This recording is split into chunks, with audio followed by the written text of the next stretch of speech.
ద్రౌపది విషయంలో దుర్యోధనాదులు ఎంత తప్పు చేశారో అంత తప్పుని ఆ సభలో ఉన్నవారందరూ చేసినట్లే. అంటే ఆ సభలోని పెద్దలు, పాండవులు అందరూ తప్పు చేసిన వారే.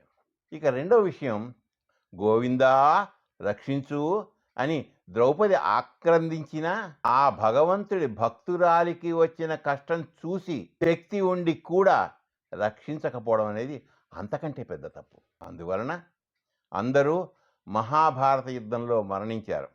ఎందుకంటే అందరూ కూడా దండనార్హులే. నిజానికి పాండవులు కూడా మరణశిక్షకు తగినవారే.